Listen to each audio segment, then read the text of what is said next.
मनरेगा बनाम जी राम जी का मुद्दा इन दिनों सियासी गलियारों में जोरों पर चर्चा में है। एक तरफ जहां कांग्रेस इस बदलाव का खुलकर विरोध कर रही है, तो वहीं केंद्र सरकार इस योजना के फायदे गिना रही है।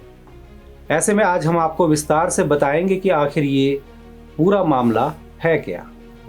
देखिए, मनरेगा के बारे में आप सभी भली भांति जानते हैं। ये एक ग्रामीण रोजगार योजना है जिसे वर्ष 2005 में तत्कालीन प्रधानमंत्री डॉक्टर मनमोहन सिंह की सरकार के दौरान शुरू किया गया। इस योजना का मुख्य उद्देश्य ग्रामीण क्षेत्रों में रहने वाले लोगों को साल में कम से कम 100 दिन का रोजगार उपलब्ध कराना था। समय समय पर इसमें कुछ बदलाव होते रहे, लेकिन मूल स्वरूप में ये योजना आज तक जारी रही। अब केंद्र सरकार ने इस योजना में कुछ बड़े बदलाव किए हैं और इसे एक नए नाम व नई पहचान देने की कोशिश की जा रही है। अब मनरेगा योजना का नाम बदलकर VBG यानी विकसित भारत गारंटी फॉर रोजगार एंड आजीविका ग्रामीण कर दिया गया है। विपक्ष का आरोप है कि इस बदलाव के जरिए महात्मा गांधी का नाम जानबूझकर हटाया जा रहा है। वहीं सरकार का कहना है कि विपक्ष को असल परेशानी गांधी नाम हटने से नहीं, बल्कि योजना में भगवान राम का नाम जुड़ने से, जो उन्हें स्वीकार नहीं हो पा रहा है। सरकार का दावा है कि कांग्रेस और विपक्ष एक बार फिर अपनी कथित राम विरोधी मानसिकता को सार्वजनिक रूप से प्रदर्शित कर रही है। इस कड़ी में हमने बैजनाथ क्षेत्र के कांग्रेस और भाजपा नेताओं से बातचीत की। उन्होंने इस मुद्दे पर क्या कहा, ये हम आपको आगे बताएंगे, लेकिन उससे पहले ये समझना जरूरी है कि इस योजना में अब कौन कौन से महत्वपूर्ण बदलाव किए जा रहे हैं। देखिए, जहां इस योजना के तहत ग्रामीण परिवारों को पहले न्यूनतम 100 दिन का रोजगार मिलता था, अब इसे बढ़ाकर 125 दिन का कर दिया गया है। इससे पहले इस योजना की फंडिंग पूरी तरह केंद्र सरकार करती थी, लेकिन अब ज्यादातर राज्यों में फंडिंग का अनुपात जो है वो 60-40 का रेशो कर दिया गया है।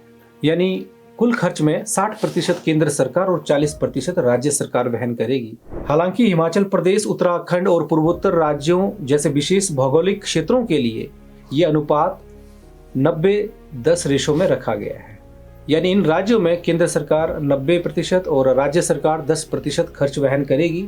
सरकार का कहना है कि फंडिंग का ये मॉडल हर राज्य की परिस्थितियों को ध्यान में रखकर तय किया गया है। पहले इस योजना के अंतर्गत खर्च की सीमा राज्यों की मांग के आधार पर तय होती थी, लेकिन अब हर राज्यों के खर्च की अधिकतम सीमा केंद्र सरकार द्वारा निर्धारित की जाएगी। इसके अलावा पहले मनरेगा पर कोई मौसमी रोक नहीं थी और ये योजना पूरे वर्ष चलती थी, लेकिन अब पीक एग्रीकल्चर सीजन यानी बुआई और कटाई के समय इस योजना को कुछ दिनों के लिए रोकने का प्रावधान किया गया है। इसका उद्देश्य ये बताता है कि खेती के अहम समय में किसानों को मजदूरों की कमी का सामना न करना पड़े।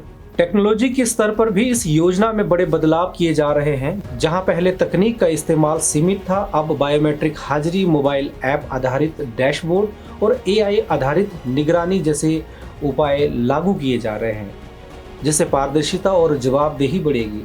साथ ही ये भी प्रावधान रखा गया है कि यदि किसी व्यक्ति के आवेदन के 15 दिन के भीतर काम नहीं मिलता तो उसे बेरोजगारी भत्ता राज्य सरकार द्वारा दिया जाएगा।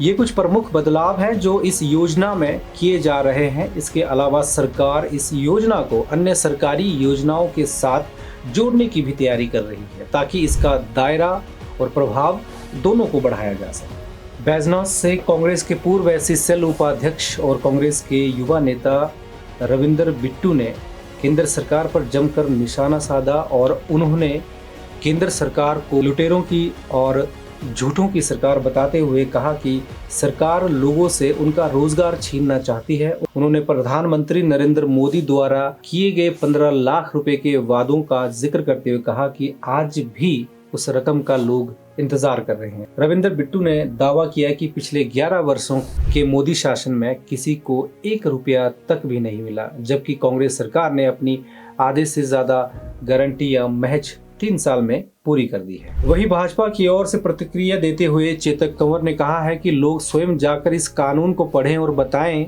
कि इसमें आखिर क्या गलत है। उन्होंने कहा कि केंद्र सरकार ग्रामीण इलाकों और ग्रामीण जनता को मजबूत बनाने की दिशा में एक और बड़ा और अहम कदम उठा रही है। चेतक कंवर के अनुसार ये योजना ग्रामीण स्तर पर रोजगार, पलायन, पर्यावरण संरक्षण और गांवों के आधारभूत ढांचे से जुड़ी हुई कई चुनौतियों को एक साथ सुलझाने का प्रयास है। उन्होंने भी दोहराया कि कांग्रेस को योजना के नाम बदलने से आपत्ति नहीं, बल्कि उन्हें भगवान राम के नाम से परेशानी है। उनके मुताबिक विपक्ष ये स्वीकार नहीं कर पा रहा है कि इतनी बड़ी योजना में भगवान राम का नाम कैसे शामिल हो गया। अब सवाल आपसे है कि इस पूरे मुद्दे में आपकी क्या राय है, आप क्या विचार रखते हैं? कमेंट करके हमें जरूर बताएं। धन्यवाद।